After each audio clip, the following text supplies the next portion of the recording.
আপনারা দেখছেন দর্পণ news TV channel. আজ 16 জুলাই বৃহস্পতিবার। দেখে নিন আজকের বাছাই করা 20টি গুরুত্বপূর্ণ তাজা সংবাদ। শুরুতেই থাকছে আজকের নজর কাড়া শিরোনাম। প্রতিদিন এমন নির্ভরযোগ্য খবর পেতে আমাদের চ্যানেল সাবস্ক্রাইব করে সাথে থাকুন। আর ভিডিওটি ভালো লাগলে অবশ্যই একটি লাইক দিন।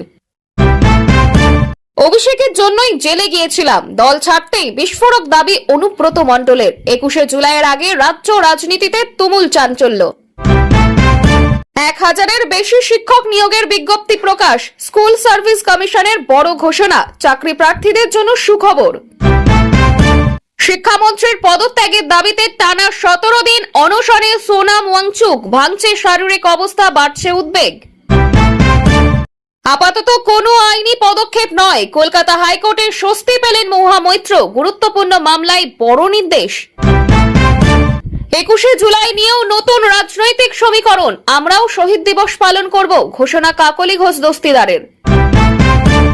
তুমি চোখে দেখো না, কানে দেখো। ফোনে মমতা বন্দ্যোপাধ্যায়কে এভাবেই ভৎসনা করেছিলেন অনুব্রত মণ্ডল। সামনেই এলো চাঞ্চল্যকর দাবি। মমতাকে ছেড়ে ঋতব্রত শিবিরে কেন গেলেন মদন? আসল কারণ প্রকাশ্যে এনে বড় দাবি অধীর চৌধুরীর। আবারও করোনার আতঙ্ক, দেশে দ্রুত বাড়ছে সংক্রমণ ও মৃত্যুর সংখ্যা। স্বাস্থ্য দপ্তরের সর্বোচ্চ সতর্কতা জারি। হাইকোর্টের নির্দেশের পর প্রকাশ্যে এলো ছবি। মমতার পাশ থেকে সরে গেলেন অভিষেক। শুরু নতুন রাজনৈতিক জল্পনা। ভয়েস টেস্টের পরেই বড় কৌশল, গ্রেপ্তারি এড়াতে শুভেন্দু মডেলই কি এবার অভিষেক বন্দ্যোপাধ্যায়ের নতুন হাতিয়ার? কালীঘাটপন্থী তৃণমূলের বড় জয়। শর্ত সাপেক্ষে 21 জুলাইয়ের সভার অনুমতি দিল হাইকোর্ট। জারি একাধিক গুরুত্বপূর্ণ নির্দেশ। সবাই পাবেন। অগাস্টে অন্নপূর্ণা যোজনার টাকা ছাড়ার আগেই মুখ্যমন্ত্রীর বড় ঘোষণা। উপভোক্তাদের জন্য সুখবর। রেশন কার্ডে চলছে তথ্য যাচাই, বাতিল হতে পারে বহু কার্ড। আপনার নাম তালিকায় আছে কিনা এখনই জেনে নিন। মমতার কথা শোনে না, ইডির থেকে এবিকে বেশি ভয়। শিবির বদলেই অভিষেককে তীব্র আক্রমণ মদন মিত্রের। হোয়াটসঅ্যাপে মমতাকে সরি লিখে ঋতব্রতদের সঙ্গে হাত মিলালেন মদন মিত্র। স্ত্রী পুত্র ইডির তলব পাওয়ার পরেই শিবির বদলের জোর জল্পনা। এতক্ষণ শুনছিলেন সংবাদ শিরোনাম। এবার আসছে বিস্তারিত খবরে। কালীঘাটপন্থী তৃণমূলের বড় জয়। শর্ত সাপেক্ষে 21 জুলাইয়ের সভার অনুমতি দিল হাইকোর্ট। জারি একাধিক গুরুত্বপূর্ণ নির্দেশ। কলকাতার ঐতিহ্যবাহী 21 জুলাই শহীদ দিবসের সমাবেশকে ঘিরে রাজনৈতিক টানাপোড়েনের মধ্যে গুরুত্বপূর্ণ নির্দেশ দিল কলকাতা হাইকোর্ট। আদালত শর্ত সাপেক্ষে কালীঘাটপন্থী তৃণমূল কংগ্রেসকে নির্ধারিত কর্মসূচি পালনের অনুমতি দিয়েছে।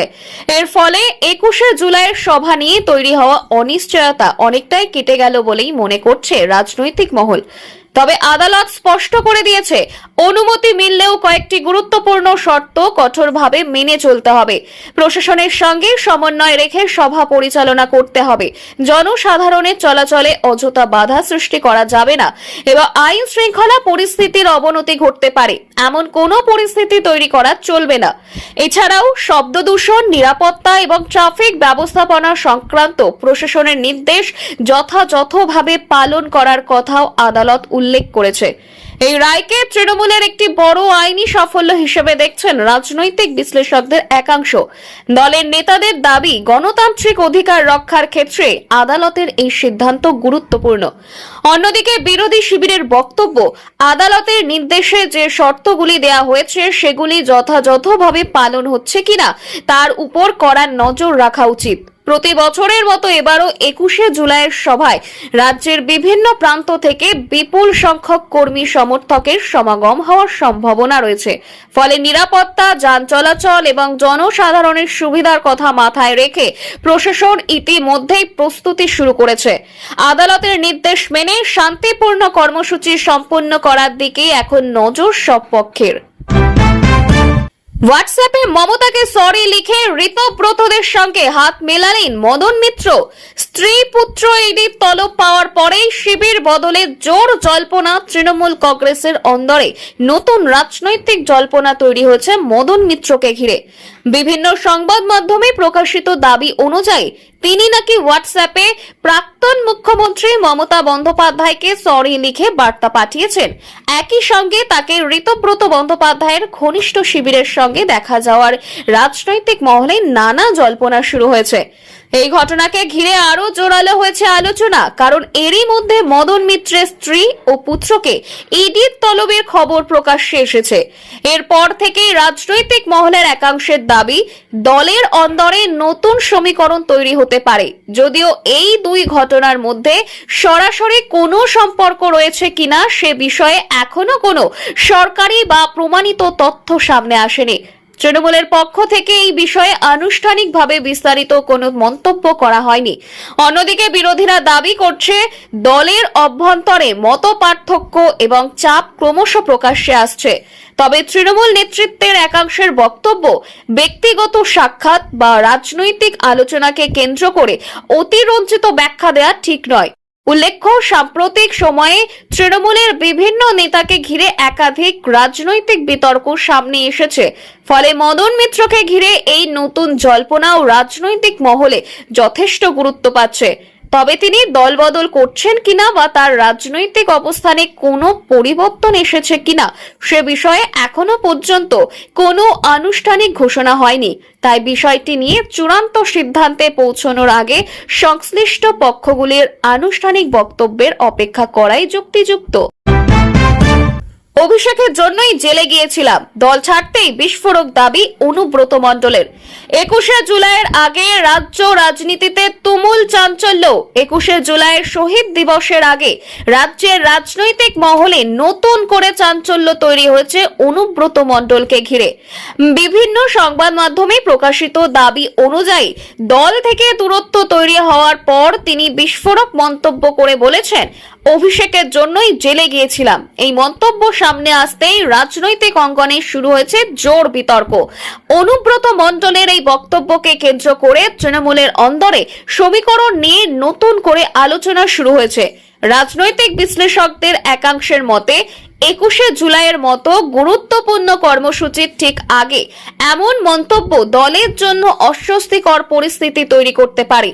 তবে এই মন্তব্যের প্রেক্ষিতে তৃণমূল কংগ্রেসের শীর্ষ নেতৃত্বের পক্ষ থেকে আনুষ্ঠানিকভাবে কোনো বিস্তারিত প্রতিক্রিয়া এখনো সামনে আসেনি। অন্যদিকে বিরোধী দলগুলি এই ঘটনাকে হাতিয়ার করে তৃণমূলের অভ্যন্তরীণ দ্বন্দ্বের অভিযোগ তুলতে শুরু করেছে।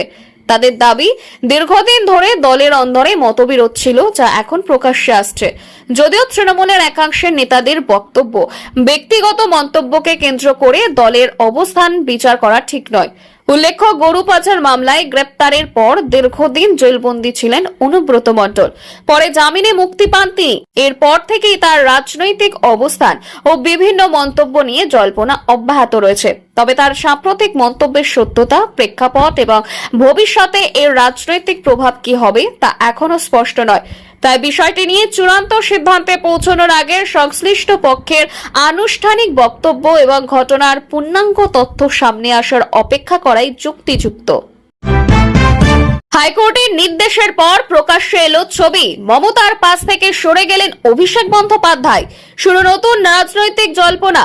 কলকাতা হাইকোর্টের একটি নির্দেশকে ঘিরে প্রকাশ্যে আসা একটি ছবি নতুন করে রাজনৈতিক জল্পনার জন্ম দিয়েছে। বিভিন্ন সংবাদ মাধ্যমে প্রকাশিত প্রতিবেদনে দাবি করা হয়েছে, আদালতের নির্দেশের পর প্রকাশিত সেই ছবিতে প্রাক্তন মুখ্যমন্ত্রী মমতা বন্দ্যোপাধ্যায়ের পাশ থেকে অভিষেক বন্দ্যোপাধ্যায়কে সরে যেতে দেখা যায়। এই ঘটনাকে কেন্দ্র করে রাজনৈতিক মহলে শুরু হয়েছে নানা আলোচনা। ছবিটি সামনে আসার পর বিরোধী দলগুলির একাংশ দাবি করছে, তৃণমূল কংগ্রেসের অন্দরে নেতৃত্ব নিয়ে নতুন সমীকরণ তৈরি হচ্ছে। তাদের বক্তব্য, সাম্প্রতিক বিভিন্ন ঘটনাকে ঘিরে দলের ভিতরের মতপার্থক্য আরো স্পষ্ট হয়ে উঠছে। তবে এই দাবির পক্ষে কোনো সরকারি বা নির্ভরযোগ্য প্রমাণ এখনো প্রকাশ্যে আসেনি। অন্যদিকে তৃণমূল কংগ্রেসের নেতাদের বক্তব্য, একটি ছবি বা নির্দিষ্ট মুহূর্তকে ভিত্তি করে রাজনৈতিক সম্পর্ক বা দলের অভ্যন্তরীণ পরিস্থিতি নিয়ে সিদ্ধান্তে পৌঁছানো ঠিক নয়। তাদের মতে বিষয়টি অযথা রাজনৈতিক রং দেওয়ার চেষ্টা করা হচ্ছে। এদিকে 21শে জুলাইয়ের শহীদ দিবসের প্রস্তুতি জোর কদমে চলছে। এই পরিস্থিতিতে মমতা বন্দ্যোপাধ্যায় ও অভিষেক বন্দ্যোপাধ্যায়কে ঘিরে যে কোনো খবরই রাজনৈতিক মহলে বিশেষ গুরুত্ব পাচ্ছে। তবে প্রকাশ্যে আসা ছবি বা বিভিন্ন দাবি থেকে দলীয় অবস্থান সম্পর্কে নিশ্চিত সিদ্ধান্তে পৌঁছানোর মতো তথ্য এখনো সামনে আসেনি। ফলে বিষয়টি নিয়ে জল্পনা চললেও আনুষ্ঠানিক বক্তব্য ও নির্ভরযোগ্য তথ্যের অপেক্ষা করাই সবচেয়ে যুক্তিযুক্ত।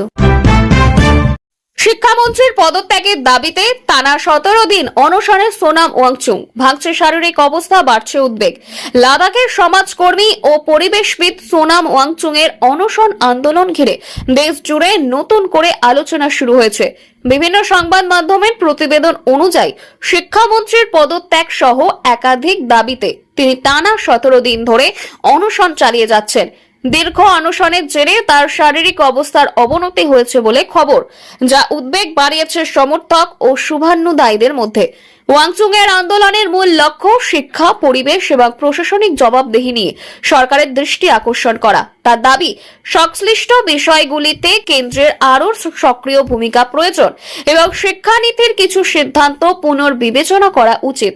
এই দাবিগুলির সমর্থনে তিনি শান্তিপূর্ণ গণ আন্দোলনের পথ বেছে নিয়েছেন বলেই জানিয়েছেন। দীর্ঘ অনশনের কারণে চিকিৎসকেদের একটি দল নিয়মিত তার শারীরিক পরীক্ষা করছেন বলেই জানা গিয়েছে। চিকিৎসকেদের মতে দীর্ঘ সময় খাবার গ্রহণ না করলে শরীরের বিভিন্ন জটিলতা দেখা দিতে পারে, তাই তার স্বাস্থ্য নিয়ে উদ্বেগ ক্রমশ বাড়ছে। সমর্থকেরা দ্রুত আলোচনার মাধ্যমে সমস্যার সমাধানের দাবি তুলেছেন। অন্যদিকে এই আন্দোলনকে কেন্দ্র করে রাজনৈতিক মহলেও প্রতিক্রিয়া শুরু হয়েছে। বিরোধী দলের একাংশ সরকারের ভূমিকায় সমালোচনা করেছে। অন্যদিকে সরকারের পক্ষ থেকে এখনো এই বিষয়ে বিস্তারিত কোনো আনুষ্ঠানিক বিবৃতি প্রকাশ করা হয়নি। সামগ্রিকভাবে সোনাম ওয়াংচুং এর অনশন আন্দোলন এখন জাতীয় স্তরে আলোচনার বিষয় হয়ে উঠেছে। তবে তার দাবিগুলি নিয়ে সরকার কি সিদ্ধান্ত নেয় এবং আন্দোলনের ভবিষ্যৎ কোন দিকে এগোয়, সেদিকেই এখন নজর রাজনৈতিক মহল ও সাধারণ মানুষের। আপাতত কোনো আইনি পদক্ষেপ নয়, কলকাতা হাইকোর্টে স্বস্তি পেলেন মহুয়া মৈত্র। গুরুত্বপূর্ণ মামলায় বড় নির্দেশ। তৃণমূল কংগ্রেসের সাংসদ মহুয়া মৈত্রকে ঘিরে চলা একটি গুরুত্বপূর্ণ মামলায় আপাতত কোনো আইনি পদক্ষেপ না করার নির্দেশ দিয়েছে কলকাতা হাইকোর্ট। বিভিন্ন সংবাদ মাধ্যমের প্রতিবেদন অনুযায়ী আদালতের এই নির্দেশে আপাতত স্বস্তি পেয়েছেন মহুয়া মৈত্র। মামলার শুনানিতে উভয় পক্ষের বক্তব্য শোনার পর আদালত জানিয়েছে, পরবর্তী শুনানি না হওয়া পর্যন্ত সংশ্লিষ্ট বিষয়ে কোনো কঠোর আইনি পদক্ষেপ গ্রহণ করা যাবে না। ফলে বিষয়টি নিয়ে আপাতত স্থিতাবস্থা বজায় থাকবে। আদালতের এই নির্দেশের পর রাজনৈতিক মহলে ব্যাপক আলোচনা শুরু হয়েছে। মহুয়া মৈত্রের আইনজীবীরা আদালতে দাবি করেন, মামলার সমস্ত দিক বিচার করে সিদ্ধান্ত নেওয়া প্রয়োজন এবং তড়িঘড়ি কোনো পদক্ষেপ নেওয়া উচিত নয়। অন্যদিকে মামলার অপর পক্ষ নিজেদের বক্তব্য আদালতের সামনে তুলে ধরে। সব দিক বিবেচনা করে হাইকোর্টে অন্তর্বর্তী নির্দেশ জারি করেছে বলেই জানা গিয়েছে। এই রায়কে মহুয়া মৈত্রের জন্য তাৎক্ষণিক স্বস্তি হিসেবে দেখছেন রাজনৈতিক বিশ্লেষকদের একাংশ। তবে তারা এটাও মনে করিয়ে দিচ্ছেন যে এটি মামলার চূড়ান্ত রায় নয়। পরবর্তী শুনানিতে আদালতের পর্যবেক্ষণ ও নির্দেশের উপরই মামলার ভবিষ্যৎ নির্ভর করবে। রাজ্যের রাজনৈতিক পরিস্থিতিতে মহুয়া মৈত্রকে ঘিরে বিভিন্ন ইস্যু আগেও আলোচনায় এসেছে, তাই এই মামলার অগ্রগতিও রাজনৈতিক মহলের নজরে রয়েছে। এখন পরবর্তী শুনানিতে আদালত কি পর্যবেক্ষণ করে এবং কি নির্দেশ দেয়, সেটাই হবে সবচেয়ে গুরুত্বপূর্ণ বিষয়। আবারও করোনার আতঙ্ক। দেশে দ্রুত বাড়ছে সংক্রমণ ও মৃত্যুর সংখ্যা। স্বাস্থ্য দপ্তরের সর্বোচ্চ সতর্কতা জারি। দেশের বিভিন্ন অংশে আবারও কোভিড-19 সংক্রমণ বৃদ্ধি নিয়ে উদ্বেগ তৈরি হয়েছে। সাম্প্রতিক স্বাস্থ্য দপ্তরের তথ্য অনুযায়ী নতুন করে সংক্রমণের সংখ্যা এবং কিছু ক্ষেত্রে মৃত্যুর ঘটনাও বৃদ্ধি পাওয়ার পরিস্থিতির উপর কড়া নজর রাখা হচ্ছে। যদিও বর্তমান পরিস্থিতি অতীতের ভয়াবহ ঢেউয়ের মতো নয়, তবু প্রশাসন সতর্কতামূলক ব্যবস্থা জোরদার করেছে। স্বাস্থ্য বিশেষজ্ঞদের মতে বর্ষাকাল, জনসমাগম বৃদ্ধি এবং নতুন ভ্যারিয়েন্টের উপস্থিতির কারণে কিছু এলাকায় সংক্রমণ বাড়তে পারে। তাই প্রবীণ ব্যক্তি, গর্ভবতী মহিলা, দীর্ঘমেয়াদী অসুস্থতায় ভোগা মানুষ এবং কম রোগ প্রতিরোধ ক্ষমতা সম্পন্ন ব্যক্তিদের বিশেষ সতর্ক থাকার পরামর্শ দেওয়া হচ্ছে। প্রয়োজন হলে মাস্ক ব্যবহার, হাত পরিষ্কার রাখা এবং শ্বাসকষ্ট, জ্বর বা কাশি দেখা দিলে দ্রুত চিকিৎসকের পরামর্শ নেওয়ার কথা বলা হয়েছে। স্বাস্থ্য দপ্তর বিভিন্ন রাজ্যকে হাসপাতালের প্রস্তুতি, অক্সিজেন সরবরাহ, প্রয়োজনীয় ওষুধের মজুত এবং পরীক্ষার ব্যবস্থার উপর নজর রাখতে নির্দেশ দিয়েছে। একই সঙ্গে সাধারণ মানুষের মধ্যে আতঙ্ক নয়, সচেতনতা বাড়ানোর উপর জোর দেওয়া হচ্ছে। বিশেষজ্ঞদের মতে অধিকাংশ নতুন সংক্রমণ তুলনামূলকভাবে মৃদু উপসর্গের হলেও অসাবধানতা বিপদ ডেকে আনতে পারে। তাই উপসর্গ দেখা দিলে নিজেকে আলাদা রাখা এবং চিকিৎসকের পরামর্শ মেনে চলাই শ্রেয়, এমনই ইঙ্গিত দিচ্ছে প্রশাসনিক সূত্রে। ভয়েস টেস্টের পরেই বড় কৌশল, গ্রেপ্তারি এড়াতে শুভেন্দু মডেলে কি এবার অভিষেক বন্দ্যোপাধ্যায়ের নতুন হাতিয়ার? পশ্চিমবঙ্গের রাজনৈতিক নতুন করে চর্চার বিষয় হয়ে উঠছে অভিষেক বন্দ্যোপাধ্যায়কে ঘিরে আইনি ও রাজনৈতিক পরিস্থিতি। বিভিন্ন সংবাদ মাধ্যমে প্রকাশিত প্রতিবেদনে দাবি করা হয়েছে ভয়েস স্যাম্পল বা ভয়েস টেস্টের পর তার আইনি কৌশল নিয়ে নতুন জল্পনা শুরু হয়েছে। কিছু প্রতিবেদনে এটিকে শুভেন্দু মডেল বলে উল্লেখ করছে। প্রতিবেদনগুলির দাবি, গ্রেপ্তারি বা আইনি জটিলতা এড়াতে আদালতের দ্বারস্থ হওয়া এবং আইনি সুরক্ষা চাওয়ার মতো পদক্ষেপ নিয়েই এই তুলনা করা হচ্ছে। তবে শুভেন্দু মডেল শব্দটি রাজনৈতিক আলোচনার ব্যবহৃত একটি বর্ণনা, এটি কোনো আনুষ্ঠানিক বা আইনি পরিভাষা নয়। এদিকে তৃণমূলের পক্ষ থেকে দাবি করা হয়েছে আইন অনুযায়ী সমস্ত প্রক্রিয়ার সহযোগিতা করা হচ্ছে এবং বিরোধীরা অযথা রাজনৈতিক প্রচার চালাচ্ছে। রাজনৈতিক বিশ্লেষকদের মতে 2026 সালের বিধানসভা নির্বাচনকে সামনে রেখে অভিষেক বন্দ্যোপাধ্যায়কে ঘিরে যে কোনো আইনি বা রাজনৈতিক ঘটনা গুরুত্ব পাচ্ছে, ফলে এই ধরনের খবরও রাজনৈতিক বিতর্ককে আরো উস্কে দিচ্ছে। তবে এখনো পর্যন্ত অভিষেক বন্দ্যোপাধ্যায়ের বিরুদ্ধে নতুন কোনো গ্রেপ্তারির ঘোষণা বা আদালতের এমন কোনো চূড়ান্ত নির্দেশ প্রকাশ্যে আসেনি।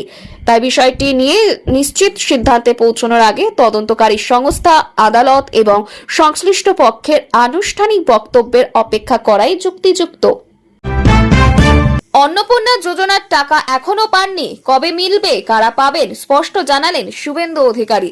অন্নপূর্ণা যোজনা নিয়ে ফের রাজ্যের রাজনৈতিক বিতর্ক তুঙ্গে।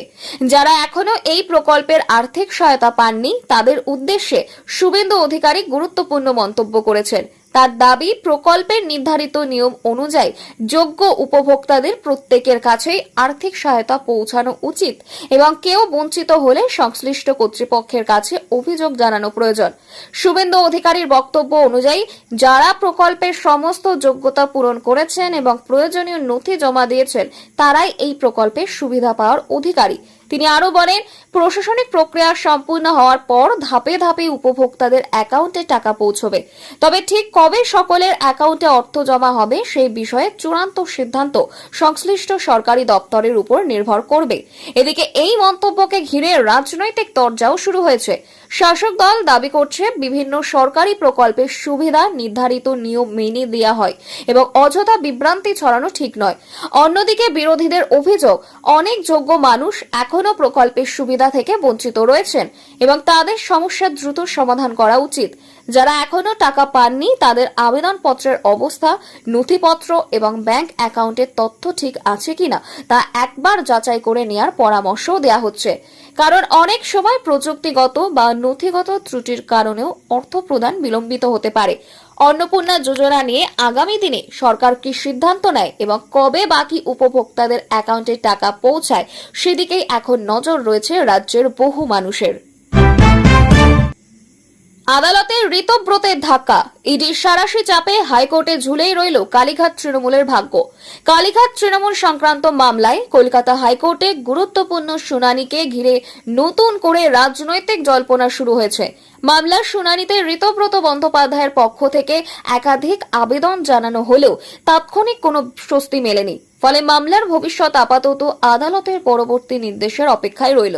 শুনানিতে এনফোর্সমেন্ট ডিরেক্টর তাদের তদন্তের অগ্রগতি সম্পর্কে আদালতকে অবহিত করে এবং জানায় যে আর্থিক লেনদেন ও সংশ্লিষ্ট নথিপত্র নিয়ে তদন্ত এখনো চলছে। তদন্ত শেষ হওয়ার আগেই কিছু পদক্ষেপ বজায় রাখা প্রয়োজন বলে ইডি আদালতে দাবি করে। আদালত উভয় পক্ষের বক্তব্য শোনার পর বিষয়টি নিয়ে বিস্তারিত পর্যবেক্ষণ করে এবং জানায় মামলার বিভিন্ন আইনি দিক খতিয়ে দেখে পরবর্তী সিদ্ধান্ত নেওয়া হবে। ফলে অবিলম্বে কোনো চূড়ান্ত নির্দেশ না আসায় মামলাটি কার্যত পরবর্তী শুনানি পর্যন্ত ঝুলে রইল। এই ঘটনাকে কেন্দ্র করে রাজনৈতিক মহলে তীব্র প্রতিক্রিয়া দেখা দিয়েছে। বিরোধী শিবিরের দাবি, তদন্তে নতুন তথ্য সামনে আসছে বলে আদালত বিষয়টি গুরুত্ব পাচ্ছে।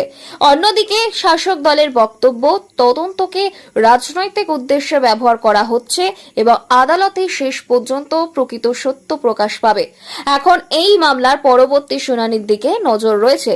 আদালতের ভবিষ্যতের নির্দেশ, ইডির তদন্তে অগ্রগতি এবং উভয় পক্ষের আইনি পদক্ষেপ সব মিলিয়ে আগামী দিনে এই মামলাকে ঘিরে রাজনৈতিক ও আইনি মহলে আরও চর্চা বাড়বে বলে মনে করা হচ্ছে।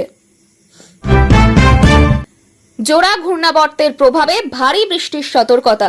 কলকাতা সহ দক্ষিণবঙ্গে কতদিন চলবে দুর্যোগ? দক্ষিণবঙ্গের আবহাওয়ায় ফের বড় পরিবর্তনের ইঙ্গিত দিয়েছে আলিপুর আবহাওয়া দপ্তর। জোড়া ঘূর্ণাবর্তের প্রভাবে কলকাতা সহ দক্ষিণবঙ্গের একাধিক জেলায় ভারী থেকে অতি ভারী বৃষ্টির সম্ভাবনা তৈরি হয়েছে। আবহাওয়াবিদদের মতে বায়ুমণ্ডলে প্রচুর পরিমাণে জলীয় বাষ্প প্রবেশ করায় আগামী কয়েকদিন বৃষ্টির দাপট বজায় থাকতে পারে।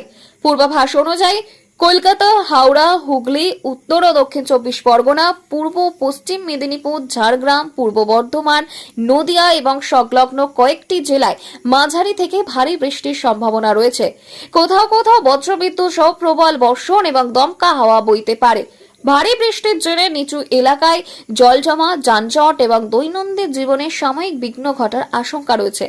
মৎস্যজীবীদের সমুদ্রে যাওয়ার ক্ষেত্রে সতর্ক থাকতে বলা হয়েছে। একই সঙ্গে নাগরিকদের প্রয়োজন ছাড়া জল জমা এলাকায় যাতায়াত না করার এবং বজ্রপাতের সময় খোলা জায়গায় না থাকার পরামর্শ দেওয়া হয়েছে। আবহাওয়া দপ্তরের প্রাথমিক পূর্বাভাস অনুযায়ী এই দুর্যোগের প্রভাব আগামী কয়েকদিন বজায় থাকতে পারে। তবে ঘূর্ণাবর্তের অবস্থান ও গতিপথের পরিবর্তনের উপর পরিস্থিতি নির্ভর করবে। ফলে সময়ে সময়ে নতুন আবহাওয়ার বুলেটিন প্রকাশ করা হতে পারে। প্রশাসনের পক্ষ থেকে সম্ভাব্য জলাবদ্ধতা ও জরুরি পরিস্থিতি মোকাবিলায় প্রস্তুতি নেওয়া হয়েছে বলেই জানা গিয়েছে। তাই আগামী কয়েকদিন আবহাওয়ার সর্বশেষ আপডেট দেখে প্রয়োজনীয় সতর্কতা মেনে চলার পরামর্শ দেওয়া হয়েছে।